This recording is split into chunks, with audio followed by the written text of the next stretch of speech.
우리가 계속해서 재직 수련회로 우리 새로 받는 임직자들 임직 훈련을 받고 있는 가운데 있습니다. 오늘이 몇 번째 시간이죠? 5번째 시간으로 같이 합니다. 목사님께서 일꾼론에 대해서 말씀해 주셨고, 오늘 이 시간은 저하고 같이 교리에 대해서 공부를 좀 하려고 합니다. 뭐에 대해서 공부한다고요? 교리. 목사님이 쓰니까 나도 따라서 써봐야지. 교리입니다. 교리. 이 교리를 공부하는 거예요. 교리는 독트린이라고 이야기합니다. 독트린. 이 교리라고 하는 독트린이 이게 뭐냐면, 모든 종교는 자기만의 교리를 다 가지고 있어요. 불교는 불교의 교리를 가지고 있고, 천주교는 천주교의 교리를 가지고 있고, 이슬람교는 이슬람교의 교리를 가지고 있습니다. 이 교리라고 하는 건 뭐냐면 체계화된 종교의 기본적 가르침이다. 이 중요한 거예요. 교리가 뭐냐? 체계화된 종교의 기본적 가르침이다. 우리는 그러면 무슨 교리를 배우냐면 기독교 교리를 배우는 거예요. 기독교 교리. 기독교 교리는 뭡니까? 체계화된 기독교의 기본적 가르침이다. 굉장히 체계화되어 있는 거예요. 체계화된 기독교의 기본적인 가르침이다. 그래서 교리라고 하기도 하고, 교의라고 하기도 하고, 교조라고 하기도 합니다. 다 같은 말이에요. 그러니까 우리가 기독교를 믿는데 뭘 믿느냐? 그거는 기독교 교리를 믿는 거다. 체계화된 기독교의 기본적인 가르침. 그럼 이거 기독교에 대한 기본적인 가르침, 기독교 교리가 왜 필요하고 이걸 우리가 왜 배워야 되는가? 첫째는 믿음의 근거를 제공해 준다는 거예요.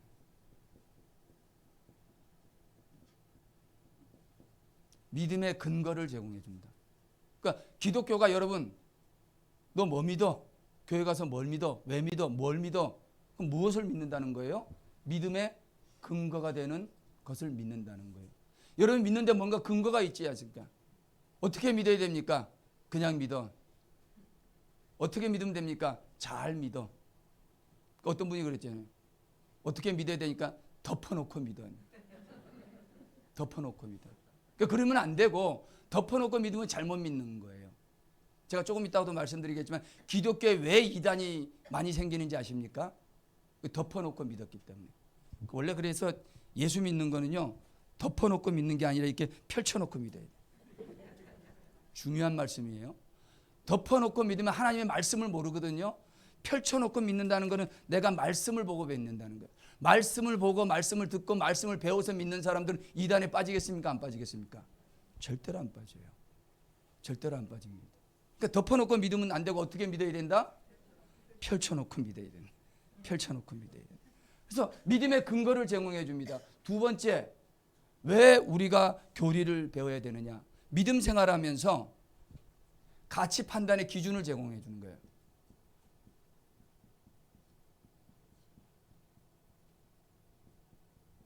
여러분이 신앙생활하고 믿음생활하는데 목사님 이거 해야 됩니까? 말아야 됩니까? 우리가 믿음 생활하는데 이거 어떻게 하면 좋습니까? 저거 어떻게 하면 좋습니까? 라고 할 때 그 가치 판단의 기준을 이 교리를 통해서 알 수 있다는 거예요. 그러니까 교리를 모르면 내가 믿음의 근거도 몰라요. 교리를 모르면은 내가 신앙 안에서 어떻게 가치, 이것이 옳은지 저것이 옳은지, 믿음 안에서 무엇이 바른지 이거를 판단을 해야 되는데 그 기준이 없는 거예요. 그러니까 교리가 중요합니까? 안 중요합니까? 너무너무 중요하죠. 너무너무 진정합니다. 굉장히 중요합니다.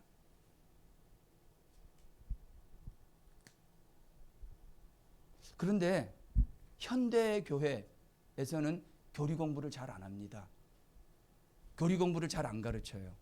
근데 성경 공부는 많이 하는데 실질적으로 성경 공부하면서 그 내용의 핵심은 뭐냐면 어떻게 생활을 잘할 것인가, 어떻게 우리가 믿음 안에서 하나님의 은혜와 축복을 받으며 누리며 사는가, 이런 공부는 잘하는데 교리 공부는 잘 안 해요. 혹시 주변에 천주교인들이 있으면 한번 보세요. 그분들 영세 받는다 할 때 몇 개월 교육 받습니까? 몇 개월? 혹시 천주교에서 오신 분 계세요? 6개월이에요. 6개월. 기본이 6개월. 세례받기 전에 6개월 공부합니다. 기독교 믿다가 엉뚱한 데 가는 교인들 많거든요. 근데 천주교인들이 개종률이 굉장히 낮아요. 천주교인들의 개종률, 타 종교를 믿는 그 프로가 굉장히 낮아요. 그 왜 낮은지 아십니까? 교리 공부를 잘해서 그런 거예요. 교리 공부를. 그런데 이게 교리 공부를 하다가 왜 교회에서 교리 공부를 안 하기를 시작했냐면 교리 공부를 하다 보니까 교리 자체를 지식적으로 자꾸 배우는 거예요. 지식적으로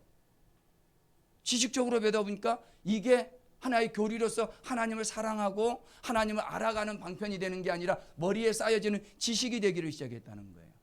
사실 잘 알아야 잘 믿는데 잘 알기만 하고 잘 믿지는 않으니까 이게 교리 공부에 대해서 부정적인 인식이 생기는 거예요. 특히나 기독교는 무슨 종교라고 이야기합니까? 기독교는 무슨 종교? 중요한 말이에요. 기독교는 체험의 종교라고 해요. 체험의 종교다. 기독교는 체험의 종교다고 하다 보니까 배워서 알기보다는 경험해서 아는 것을 더 중요시 여기는 종교 중에 하나가 기독교라는 거예요. 근데 이게 맹점이 있어요. 아무리 가르쳐줘도 잘 몰라 사실은. 근데 한번 경험하고 나면 알아요 몰라요? 알기는 알아요. 그런데 그렇게 해서 아는 알면 마음과 머리에 딱 하고 새겨진 게 아니라 다른 거를 경험하면 어떻게 됩니까? 다른 게 그게 또 전부인지 아는 거예요. 체험적 종교가 한계가 있다는 거예요. 그러나 우리가 교리가 중심이 되고 그 위에 뭐가 쌓여져야 돼요? 체험이 쌓여져야 되는 거예요. 그러니까 체험만 추구하는 사람이 막 여기도 갔다 저기도 갔다가 천주교도 갔다가 불교도 갔다가 기독교도 갔다가 뭐 원불교도 갔다가 왜 그러냐면 이 교리의 바탕이 없고 뭐만 바탕이 되니까 체험만 바탕이 되니까 이게 문제라는 거죠. 저는 그래서 교리가 굉장히 중요합니다. 그런데 우리 여러분 뭐 다 아시는 분이니까 우리 요즘에 굉장히 그 노령화 사회에 스타분이 한 분 계시죠? 102세인가요? 김영석 교수님. 그분 글을 계속 읽으면 김영석 교수님이 하는 가장 단순하면서도 굉장히 중요한 거를 늘 자주 말씀하시는데 그게 뭔지 아십니까? 김영석 교수가 하는 얘기가 뭐냐면 교리가 사람을 구원하는 것이 아니다라고 이야기해요. 맞아요? 틀려요? 맞아요. 그런데 거기에 맹점도 있어요. 제가 아까 말한 대로 너무 지적인 것만 추구하니까 교리가 사람 구원해 주는 게 아니야 라고 말을 해서 맞지만 그렇다고 교리가 불필요한 것은 절대로 아니라는 거예요. 절대로 아니에요. 교리가 바탕이 되어지고 그 위에 체험이 쌓여질 때 이거는 견고해서 흔들리지 않는 거예요. 그래서 교리를 배우는 거예요. 굉장히 중요합니다. 우리 장로교 교리는 크게 세 가지로 되어 있어요. 첫째, 장로교 교리는 첫째, 신조가 있어요. 신조라고 하는 것은 우리는 이런 것을 믿는다라고 아주 개요를 써가지고 탁하니 비치는 게 있습니다. 우리도 옛날에 사도신경인데 사도신조였다 그랬잖아요. 그죠? 그것처럼 아주 장로교의 신조라는 게 있어요. 신조. 우리들의 믿는 거에 대한 고백. 우리는 이러이러한 것을 믿습니다 하는 고백이 있습니다. 이것을 신조라고 해요. 신조. 이게 장로교는 12개 항목으로 되어 있어요. 1907년에 제정이 됐어요. 거의 대한민국에 있는 모든 장로교들은 1907년 독립교단이 있을 때 노예가 하나 있을 때 그때 정해진 모든 것들을 다 가져다 쓴 거예요. 그 내용이 조금씩 번역만 틀리지 다 비슷합니다. 그 다음에 두 번째 교리라고 했을 때는 신조가 있고 두 번째는 요리문답이 있어요. 요리문답. 오늘 배울 것에 가장 중요한 것은 요리문답이에요. 요리. 조금 이따 배울 거예요. 그 다음에 세 번째는 이제 한국 기독교가 어느 나라의 영향을 제일 많이 받았습니까? 한국은 거의 미국에서 영향을 받았어요. 기독교가, 장로교가. 근데 이 미국 기독교 장로교는 어디서 영향을 받았을까요? 영국의 청교도, 특히 영국의 청교도 중에서도 스코틀랜드 계통의 청교도들한테 영향력을 제일 많이 받았어요.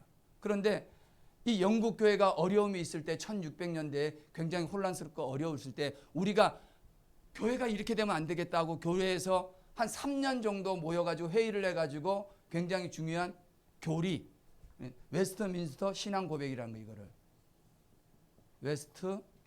웨스트민스터 신앙 고백. 여기 밑에서 그렇지 원래 제가 글 잘 써요.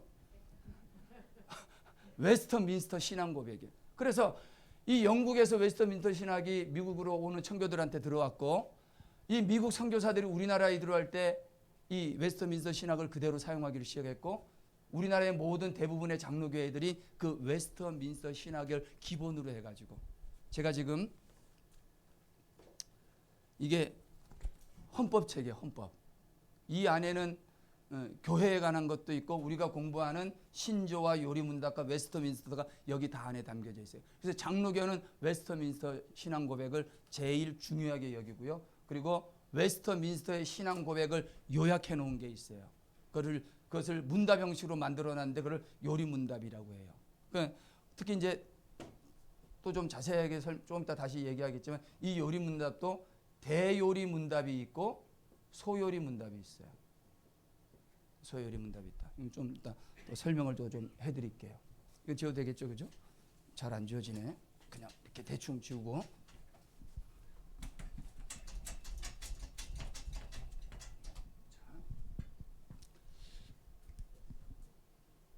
자, 그러면 이제 아까 신조가 있다 그랬어요.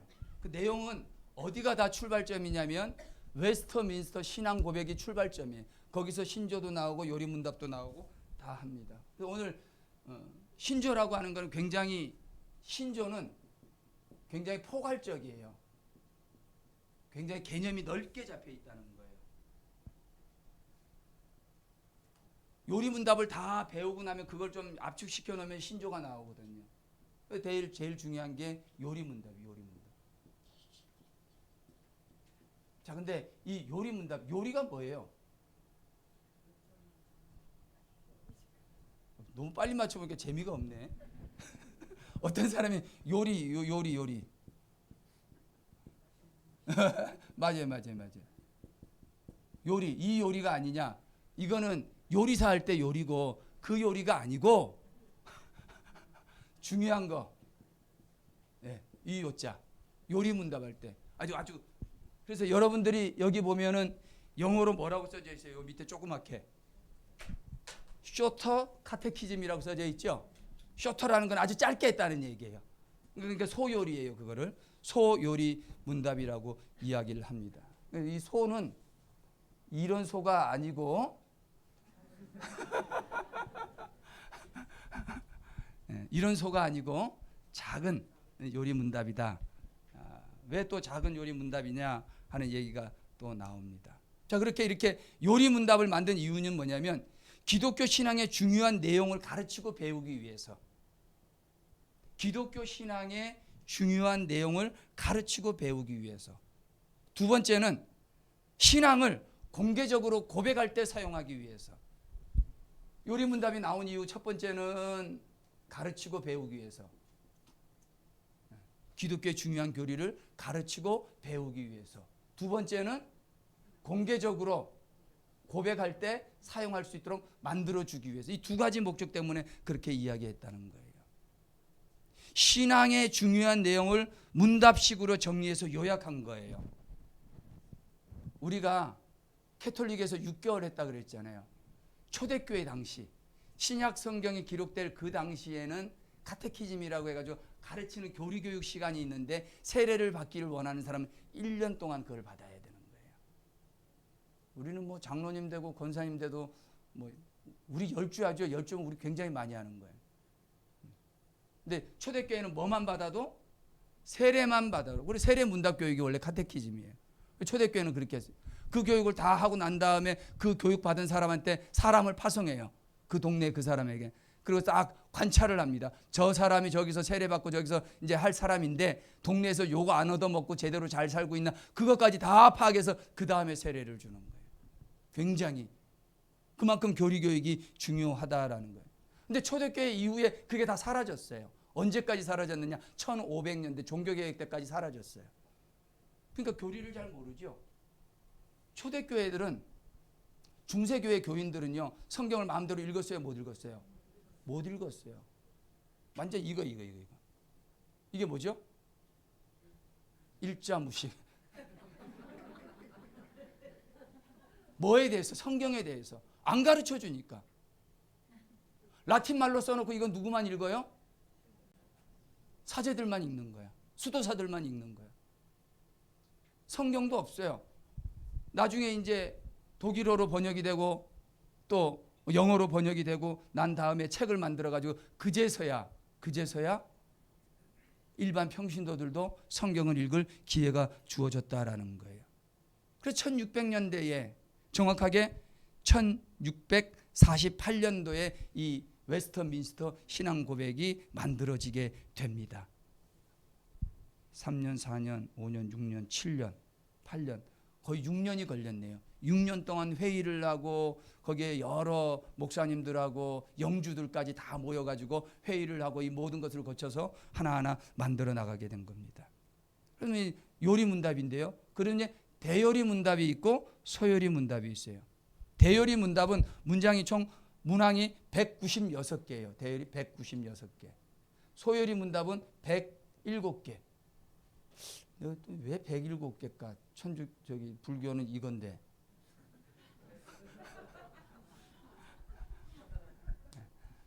뭐 그런 생각 무수개로 생각해 봤습니다. 어쩌다 그랬겠죠. 이 196개의 문항이 있어요. 여기는 장년, 이 대요리 문답은 장년들 신앙교육. 여기 소요리 문답은 청소년들 신앙교육. 그러면 이 요리 문답이 청소년들 신앙 문답 우리가 그 수준밖에 안 되나? 라고 생각할 수가 있는데 이 대요리 문답은 장년일 뿐만이 아니라 목회자들이 설교 가이드라인으로 삼을 수 있도록 교리를 만들어 준 거예요. 그러니까 목사님들이 봤던 거죠. 목사님들이 내가 설교하기 전에 그 내용들에 비춰서 이게 맞나 틀리나 확인을 하면서 했다는 거죠. 그게 대요리 문답. 그 다음에 소요리 문답은 107개 항인데 중고등부 학생들. 그 다음에 초신자들. 세례받기 전에 있는 사람들 이걸 했다는 거죠. 근데 우리 이 헌법에 나오는 요리 문답은 대요리 문답이 아니라 소요리 문답이 들어가 있어요. 소요리 문답 107개. 왜냐하면 이것만 알아도요. 이것만 제대로 알고 공부를 해도 얼마나 놀라운지 모릅니다. 그래서 이렇게 대요리 문답과 소요리 문답이 있다는 거예요. 자, 그러면 이 문답들이 총 몇 개라 그랬죠?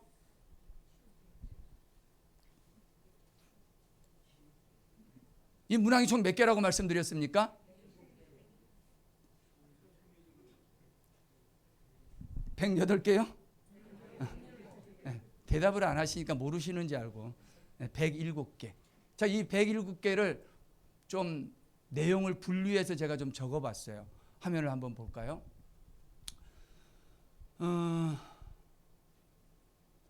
첫 번째 항인데요. 첫 번째 항은 인간에 관한 거예요.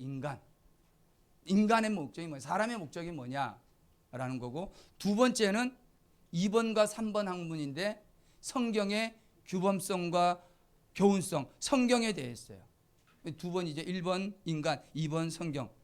3번은 하나님에 대해서 하나님. 총 4번부터 11번 항문까지인데요. 여기에는 하나님의 속성과 인격 4번부터 6번 항문. 7번부터 8번은 하나님의 예정에 대해서.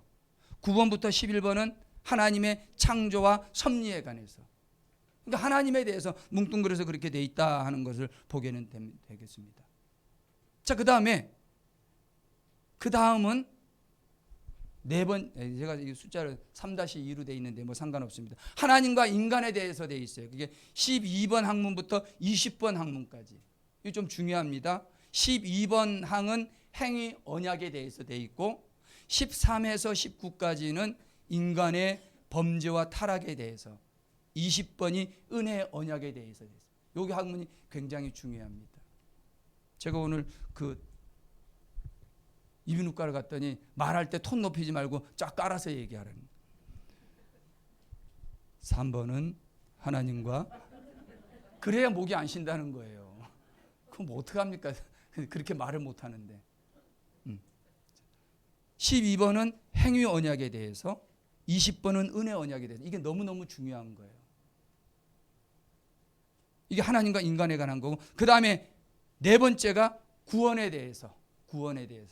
21번부터 28번까지는 구속자 예수 그리스도에 관해서. 이걸 한 장으로 다음에 공부할 때 제가 만들어서 드릴게요.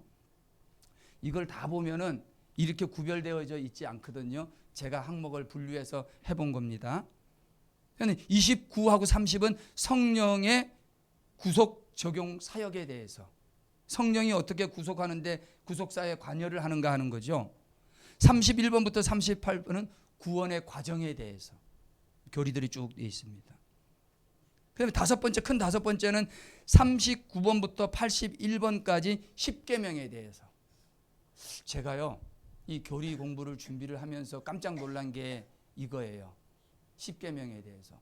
이 107개 학문 중에서 가장 많은 항목을 차지하고 있는 게 이 십계명이더라고요. 그러니까 우리 여러분 한번 머리를 잘 떠올려 보세요. 내가 지난 1년 동안 하나님 교회에서 설교를 듣든지 성경 공부를 하든지 뭘 하든지 간에 십계명에 대해서 공부해 본 적이 있나, 말씀을 들어본 적이 있다 없다? 아, 그렇더라고요. 저도 놀랐어요. 근데 십계명이 우리가 알아야 될 교리 가운데 굉장히 많은 숫자를 차지를 하고 있더라니까요. 깜짝 놀랐어요. 십계명을 새롭게 재해석해야 되는 겁니다. 그 다음에 십계명이 지나고 난 다음에 죄와 회개에 대해서 82번부터 87번까지 기록이 되어져 있습니다. 마지막으로 구속의 혜택, 하나님 앞에 구속받고 구원받은 사람들에게는 어떤 은혜와 은총이 주어지는가 하는 거죠. 그러려면 어떻게 해야 되는가죠. 그 중에서 첫 번째가 말씀 88부터 90, 두 번째가 성례 91부터 97, 마지막 세 번째가 기도 98부터 107까지. 그러니까 웨스터민스터 첫 번째 107개 항목 중에 첫 번째는 뭐에 대해서 이야기한다? 인간에 대해서 이야기한다. 가르쳐도 다 잊어버리시. 1분도 안 지났는데. 웨스터민스터에 나오는 소요리 문답의 첫 번째가 뭐다? 뭐에 대한 거다? 인간에 관한 거다. 마지막은 뭐에 관한 거다? 기도에 관한 거다. 기도에 관한 거다. 소요리 문답 가운데 가장 많은 항목을 차지하는 건 뭐다? 십계명이다. 이 정도만 알고 가도 여러분들 굉장히 똑똑한 그리스도인들. 그러니까 이게 지식적으로 저도 말을 하잖아요. 똑똑한 그리스도인이다. 이게 그래서 교리가 사람을 구원하는 게 아니다라는 말이 그래서 나오는 것입니다. 이 1번부터 7번까지 이 내용들이 제가 쭉 정리를 해놓은 거예요. 그러면 이제 이 책을 한번 보십시다. 이 책을. 모든 장로교에서, 우리나라 장로교에서 채택하고 있는 헌법, 우리가 원래 통합 측에 있었잖아요, 그죠? 우리 통합 측에서 우리 신앙이 자랐잖아요. 그때도 역시 웨스터민스터 신앙 고백이에요. 똑같은 거예요. 백석의 헌법책을 보니까 내용이 똑같아요. 글자만 몇 개 틀리고 똑같아요. 그리고 그 근본은 어디서부터 왔냐면 1907년에 제정된 우리나라에 단 하나의 노예만 있을 때 모든 장로교가 초창기에는 몇 개였어요? 한 개였어요. 한 개. 두 개가 아니고 장로교는 하나였어요. 그 장로교에서 쫙 갈라져 가지고 지금 100개도 넘는 장로교회가 있는데 모든 장로교회들이 이 웨스터민스터 신앙 고백을 기초로 해서 하고 있다라는 걸 하고 있다. 거기 2페이지 보시고 3페이지도 보시고, 물론 그 신앙 고백이 웨스터민스터 신앙 고백만 있는 건 아니에요. 그보다 좀 더 오래 한 85년 정도 전에 독일에서 하이델베르그 신앙 고백이라는 게 나왔어요. 하이델베르그. 그런데 더 조직적으로 더 체계적으로 돼 있는 거는 이 웨스터민스터 신앙 고백이다라고 생각하시면 됩니다. 그래서 이렇게 2페이지, 3페이지 이렇게 내용이 되어져 있고요. 거기 보면 웨스터민스터 신앙 고백은 청교도들에 의해 미국 장로교회의 신앙 고백의 기초가 되었으며 미국 장로교회의 선교로 한국 장로교회의 신앙 고백으로 자리 잡게 되었다라고 이야기를 하고 있죠. 그죠? 이게 이제 제가 아까 말씀드린 그런 부분들입니다. 자, 그러면 오늘은 어디까지 공부를 할 거냐면요. 10계명 앞에까지 38번까지 할 거예요. 이 내용을 자세히 가르쳐 드릴 수는 없습니다. 그냥 한번 맛보기로 보고 그 다음에 이 뒤에 내용은 다음번에 교리 공부할 때 하고, 그리고 헌법에 보면 정치라는 게 있어요. 정치. 이제 장로님들 시험 보실 분들은 교리와 정치를 시험을 보게 되는 거예요. 교리는 이 웨스터민스터 신앙 고백에 나오는 거, 정치는 다음번에 공부하게 될 그 부분에서 하면 공부를 하는 걸 가지고 시험을 보게 되는 겁니다. 이렇게 아시면 되겠고요. 자, 그럼 첫 번째. 아유, 책도 좀 크게 좀 만들지. 보여요? 잘 안 보이죠? 잘 안 보이는 사람은 비정상. 자, 첫 번째 인간에 대해서 기록을 하고 있다 그러는데 1번 문항입니다. 같이 1번 문항 한번 읽습니다. 시작. 아니요, 1번 문 1을 읽어주시면 됩니다. 시작. 예, 사람의 제1되는 목적은 무엇이냐. 가끔 목사님들이 설교할 때 요리문답 제1종에 보면 사람의 목적이 무엇이냐, 인생의 목적이 무엇이냐라고 하면서 이거를 많이들 인용을 하세요. 여러분들은 그거를 직접 원문을 보고 있다 생각하시면 됩니다. 사람의 제1되는 목적이 뭐냐? 여러분의 목적이 뭐예요? 인생의 목적이 뭐고, 삶의 목적이 뭐고, 신앙생활하는 이유가 뭐고, 신앙생활하는 목적이 뭐고, 교회에 나오는 모든 목적이 무엇이냐는 거예요. 인생의 목적은 다 같이 읽습니다. 시작.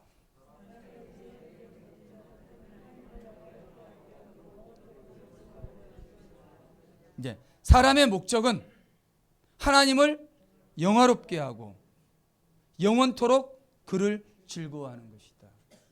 우리가 신앙생활하든지 믿음생활하든지 교회를 다니든지 직장생활하든지 그 무엇을 하든지 사람의 제일 가장 큰 목적은 하나님께 영광을 돌리는 거예요. 하나님을 영화롭게 하는 거예요.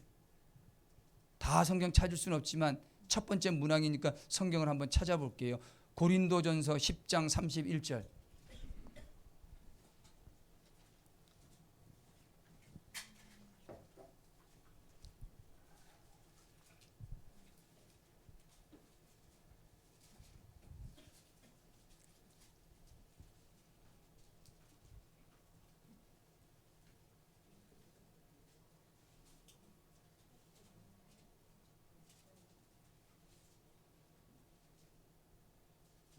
자, 읽습니다. 시작.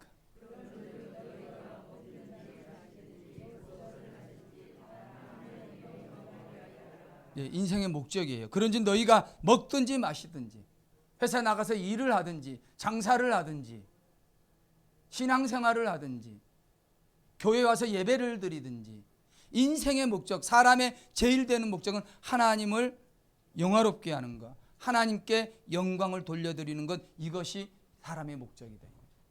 그러면 우리가 지난주에 말씀을 들으면서 다시 뜻을 세우는 인생으로 살자고 했을 때 그 뜻은 내 뜻이 아니라 누구의 뜻이다? 하나님의 뜻을 세우는 거다. 하나님의 뜻인데 그 인생의 그 뜻의 가장 핵심이 뭐냐? 그게 바로 오늘 1번이에요. 하나님을 영화롭게 해드리고 하나님 앞에 영광 돌리는 삶을 사는가. 하나님 앞에 영광 돌리는 삶을 사는가. 이게 가장 중요한 것이죠. 그리고 영원토록 그를 뭐 하는 것이다? 즐거워하는 것이다 라고 이야기합니다. 자, 그러면 사람이 하나님 앞에 영화롭게 하고 하나님만을 즐겁게 하려면 어떻게 되느냐? 그걸 어디서 어떻게 배워야 되느냐는 거예요. 그게 바로 성경 2번 문항과 3번 문항입니다. 2번 문항을 같이 한번 읽어보시겠습니다. 시작.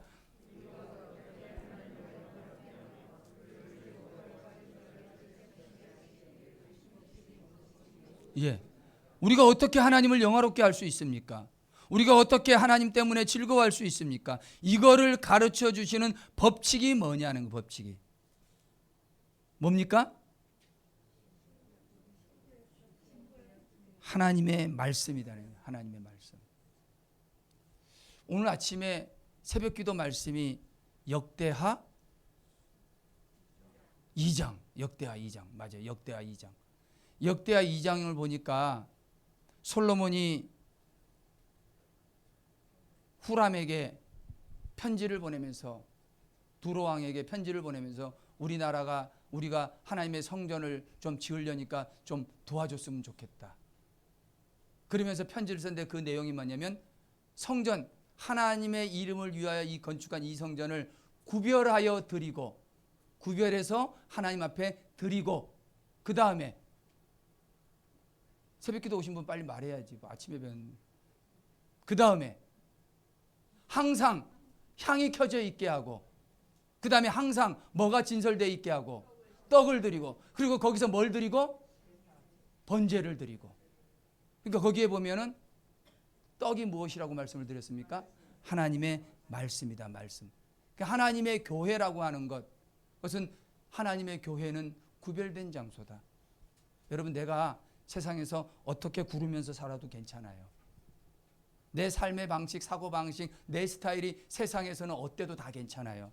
그런데 하나님의 교회에 오면 그 스타일대로 하시면 안 돼요. 사람마다 스타일이 같아요, 틀려요? 틀려요.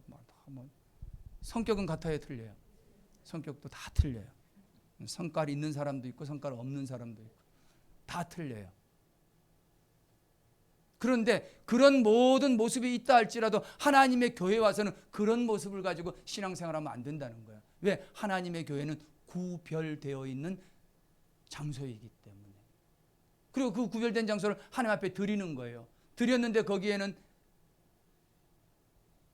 향이 있어서 하나님 앞에 늘 향이 올라간다는 거예요. 그 교회는 그래서 뭐가 끊어지면 안 된다? 기도가 끊어지면 안 된다. 기도. 두 번째, 거기다 떡을 진설해 놓고 있는데 그 떡은 무엇을 상징한다? 말씀을 상징한다. 이 떡이 말씀이에요. 떡이 말씀. 예수 그리스도께서 요한복음에 보면 나는 하늘에서부터 내려온 뭐다? 산 떡이다. 살아있는 떡이다. 살아있는 떡이다. 그런데 예수님께서 뭐라고 이야기해요? 나는 산 떡이다. 떡. 예수님이 떡이에요. 예수님이 밥이고 예수님이 빵이라는 거예요. 예수님이 떡이다. 오늘 떡을 주셨네. 자, 그런데 나는 산 떡이다 라고 했는데 예수님이 뭐라고 말씀하셨냐면 말씀이 육신이 되어서 이 땅에 오셨다는 거예요. 예수님이 육신이 떡이라 그랬는데 그게 원래는 뭐였다는 거예요? 말씀이었다는 거예요. 그 말씀이 중요한 거예요. 말씀. 그러니까 우리 인생의 목적을 하나님께 영화롭게 하기 위해서 가장 중요한 것은 무엇이냐면 신구약의 하나님의 말씀이다. 하나님의 말씀 속에 어떻게 하나님 앞에 영광을 돌리며 살 수 있고 어떻게 하나님을 즐거워하며 살 수 있다는 게 어디에 있다? 말씀 속에 있다. 그 말씀은 어떻게 해야 됩니까? 그 말씀은 어떻게 해야 돼요? 펴놓고 믿지 말고 덮어놓고 믿지 말고 그 말씀이 하나님을 영화롭게 하려는. 근데 왜 성경 읽기 모임 하니까 한 명도 신청을 안 해? 한 명도 신청 안 한 건 아니고 지금 한 7, 8명 신청했어요. 오늘까지만 신청받아요. 그리고 신청 안 받을 거예요. 진짜 잘 한번 생각해 보세요. 하나님을 영화롭게 하는 게 말씀 속에 있는데 그 말씀을 알고 그 말씀이 내 삶이 되어야 우리가 하나님을 영화롭게 해드리고 하나님을 즐거워할 수 있는데 말씀을 가까이 안 하면서 무슨 여러분 날마다 말씀을 읽으셔야 돼요. 자, 나는 날마다 말씀을 읽는다 손 들으세요. 날마다예요. 날마다. 괜찮아요. 번쩍 들으세요.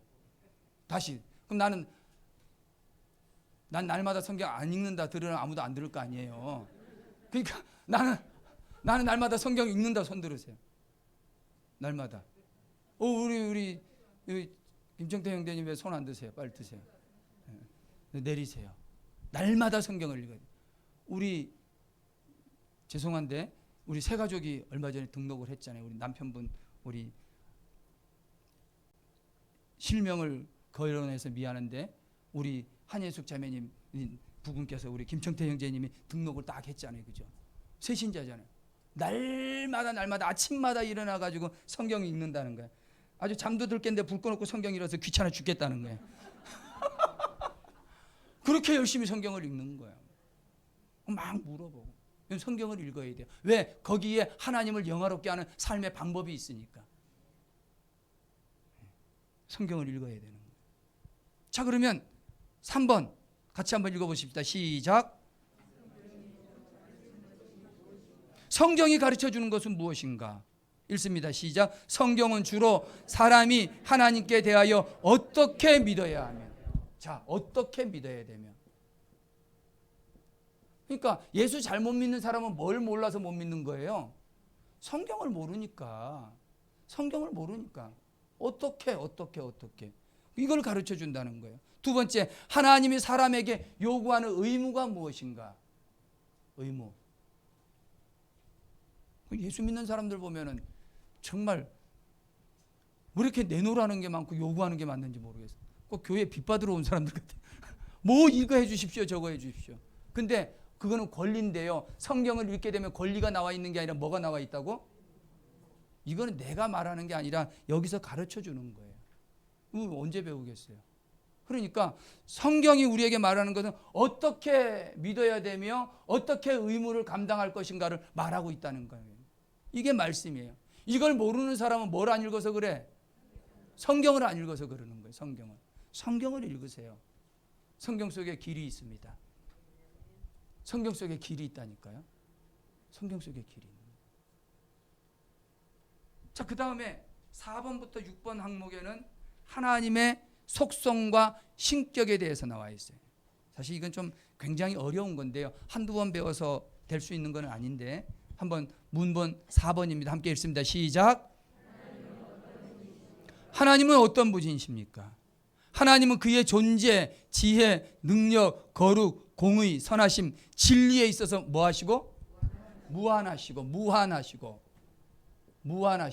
그 다음에 영원 불변하신 하나님. 하나님이 변하는 게 아니라 우리가 변하는 거예요. 믿음 생활하다가 낙심이 되고 예수 믿어도 별거 없네 말하는 이유가 뭐냐면 그건 하나님이 변하고 예수님이 변해서 그런 게 아니라 누가 변한 거예요? 그건 내가 변한 거예요. 내가 변한 거예요. 근데 이거에 어디에 하나님은 무한하신 하나님, 하나님은 영원 불변하신 이 하나님에 관해서 어디서 무엇이 우리에게 가르쳐 준다는 것입니까? 성경에서 말씀이 우리를 가르쳐 준다는 거예요. 중요하죠. 하나님은 무한하신 하나님, 영원 불변하신 하나님. 자, 그 다음에 하나님은 5번 한 분 외에 더 많은 신들이 있습니까? 없습니까? 하나님은 오직 한 분이고 살아계신 하나님. 이 중요한. 하나님은 오직 한 분, 오직 한 분. 하나님은 오직 한 분이시고 살아계신. 이게 중요하죠. 살아계신 참 하나님. 하나님은 오직 한 분이기 때문에 유일하신 하나님. 여러분이 믿는 하나님은 죽은 하나님, 생명력이 없는 하나님이 아니라 살아계신 하나님. 그 살아계신 하나님의 말씀이에요.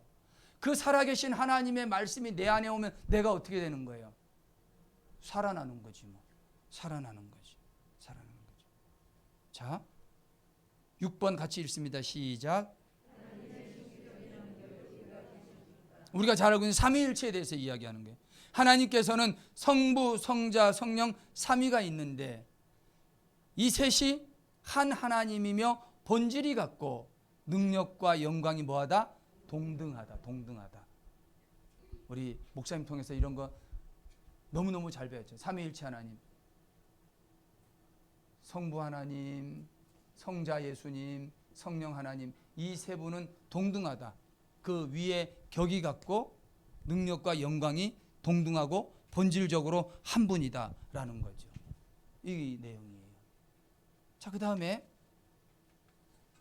이제 하나님에 대해서 4번부터 11번까지 이렇게 다 공부하려면요, 이거 뭐 우리 내년 가도 다 공부 못해. 오늘 계속 공부해도 다 못해. 시간 될 때까지 하고 나머지는 여러분들에게 숙제로 내드릴 거예요. 이걸 꼭 읽어보세요. 너무너무 중요하고 귀한 내용입니다. 어디까지 읽으시면 되겠습니까? 십계명 앞에까지. 십계명 앞에까지 읽으시면 되겠습니다. 자, 이제 좀 중요한 내용들 하나님에 대해서 나오는데 4번, 6번까지는 하나님의 속성과 신격에 대해서, 7번부터 8번은 하나님의 예정에 대해서, 9번부터 11번 문항까지는 하나님의 창조의 섭리에 대해서 이야기를 합니다. 우리 목사님께서 하나님의 뜻, 하나님의 섭리, 하나님의 예정, 여러분 배웠어요? 안 배웠어요? 가장 큰 게 뭐라 그랬죠? 그 다음 거는 뭐라 그랬죠? 그다음 제일 축소된 가장 중앙에 게 뭐라 그랬죠? 왜 웃으세요? 네. 하나님의 그 뜻, 섭리, 예정 이거에 대해서는 우리 목사님이 가르쳐 주신 거 있잖아요. 가장 큰 거, 그 다음에 두 번째 거, 세 번째 거. 여기에 뭐다? 이거고. 요거는 뭐다? 그거 있죠, 그죠? 그거. 네. 그 다음에 요거 마지막에 요거는 뭐다? 진짜 몰라서 대답 안 하는 거예요? 아니면 잊어버려서 대답 안 하는 거예요? 뭐예요? 예? 괜찮아요. 얘기해 보세요.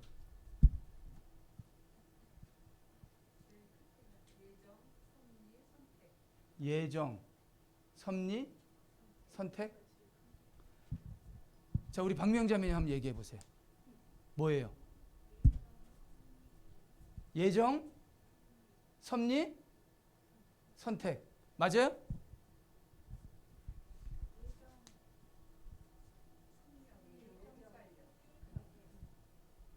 여러분이 자꾸 하니까 나도 헷갈리네.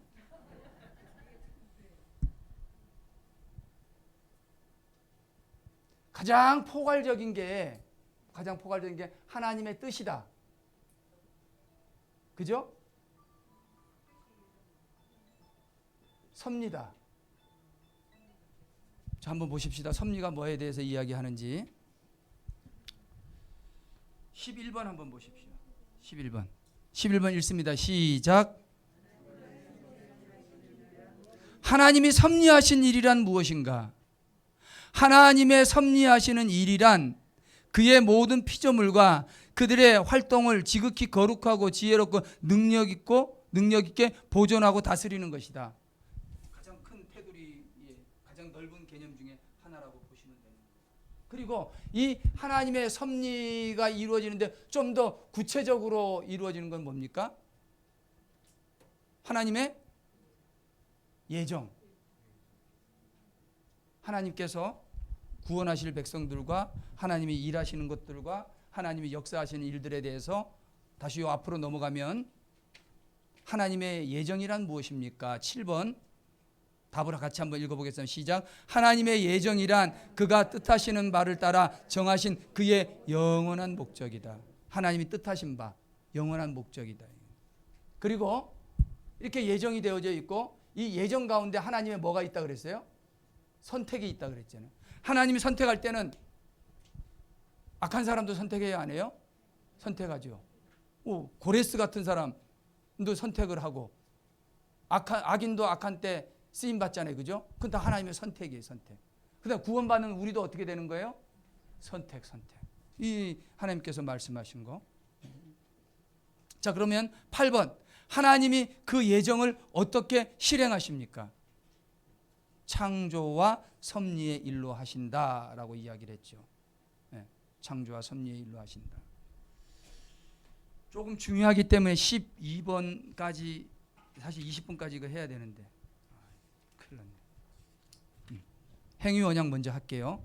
그냥 빨리 설명하고 마치겠습니다. 여기까지 행위언약하고 요 세 가지만 하고 마치겠습니다. 행위언약이 중요합니다. 여러분, 행위언약하고 은혜언약이 중요해요. 행위언약은 무엇을 행위언약이라고 하냐면 12번 같이 읽습니다. 시작.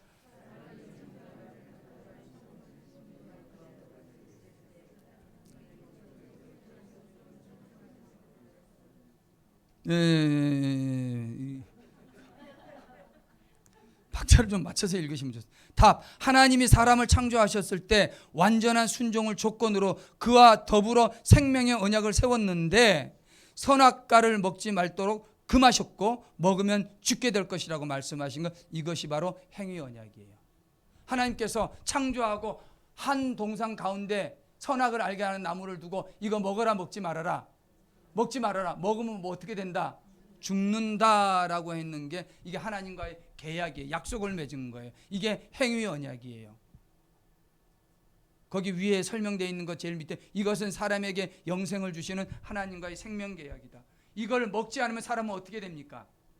영생했겠죠. 영생했겠죠. 우리 자매님들 한 달에 한 번씩 얼마나 고통스러워요. 이 다 누구 때문에 그러는 거예요? 하와 할머니 때문에 그러는 거예요. 하와 할머니가 먹지 말라는 거 먹고 자기 남편에다 주고 벌 받아서 너는 평생도록 땀을 흘려야 되고 해산의 수고가 있을 것이다. 그것 때문에 우리 자매님들이 한 달에 한 번씩 아픈 거 아니에요. 맞아요, 안 맞아요? 맞지 않아요. 이게 어디서 기획되면 행위 언약 때문에 그런 거예요. 행위 언약. 자, 그럼 이 행위 언약을 그대로 지켰어요, 안 지켰어요? 안 지켰어요. 그게 13번입니다. 함께 읽습니다. 시작. 우리의 처음 시조가 창조 때 타고난 신분을 계속 유지했습니까? 못했습니까? 못했다.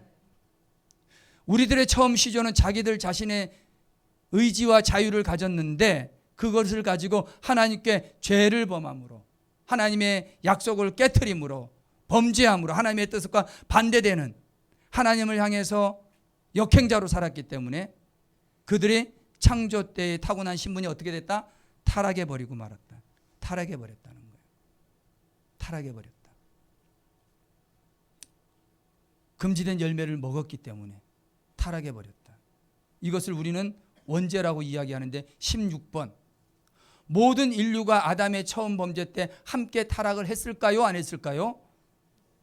보니까 아담과 맺어진 언약은 그 사람 자신만을 위한 것이 아니라 그들의 후손도 위한 것이기 때문에 그에게로부터 정상적인 생육법에 의하여 내려온 모든 인류는 이게 정상적인 생육법에 의해서 내려온 모든 인류라는 말이 중요합니다. 왜냐하면 이건 나중에 예수 그리스도하고 연결이 돼요. 예수님은 인류의 우리 생육법에 의해서 태어나신 분입니까? 아니잖아요. 예수님은 어떻게 태어나셨어요? 성령으로. 인간의 생육법이 아니라 성령으로 잉태내셨기 때문에 인간의 생육법으로 태어난 모든 인간들은 범죄했고 그 안에서 죄를 지었고 그와 함께 타락의 본성을 가지고 있다는 거예요. 이걸 뭐라고 이야기하냐면 원죄라고 이야기하는 거예요. 그러니까 예수님에게는 이 원죄가 없는 거죠. 이로 말미암아 인간에게 주어진 비참한 현상은 뭐냐면 죽음이라는 거다. 죽음. 인간이 그것 때문에 죽게 됐어요. 근데 하나님은 좋으신 하나님이라 그 하나님이 타락해버린 인간을 그냥 내버려 두지 않고 비참한 상태에 있는 인간들에게 어떻게 했냐면 20절에 20번이에요. 함께 읽습니다. 시작.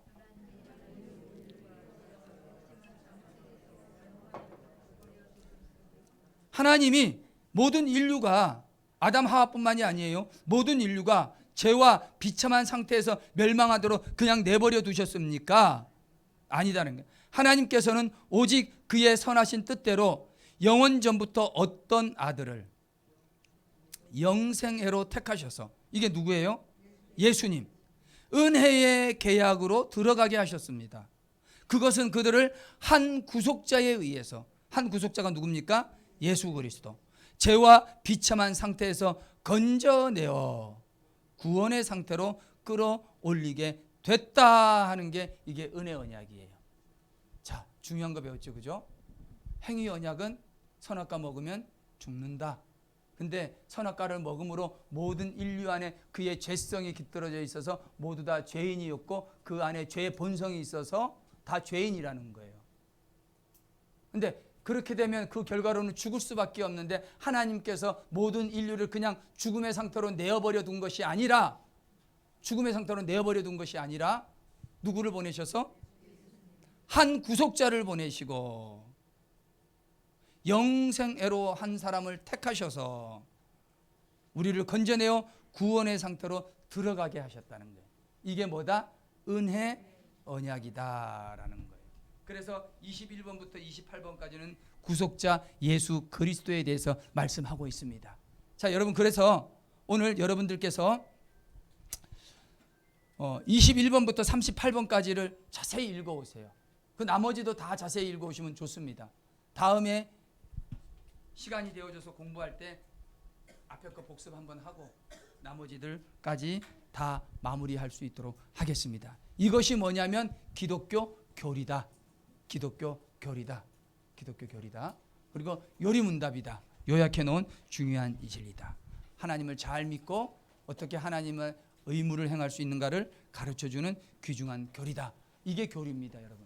이 교리 공부를 잘해야 여러분들이 흐트러지지 않고 믿음의 반석 위에 견고하게 서 있었다는 거예요. 자, 옆 사람들하고 인사 한번 하십시다. 날마다 날마다 성경을 읽읍시다. 이거 요번에 읽읍시다 하니까 읽으세요 이렇게 말하는 거예요. 그렇게 하지 말고 날마다 날마다 성경을 읽겠습니다.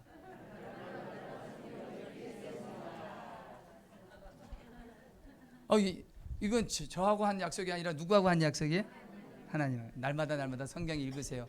너무너무 좋습니다. 기도하겠습니다. 하나님 아버지 고맙고 감사합니다.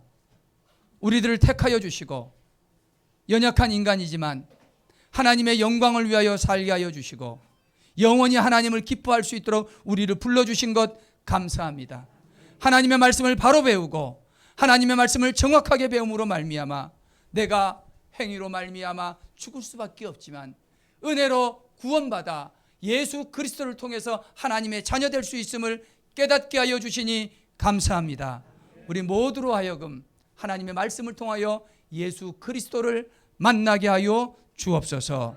예수님 이름으로 기도합니다. 아멘.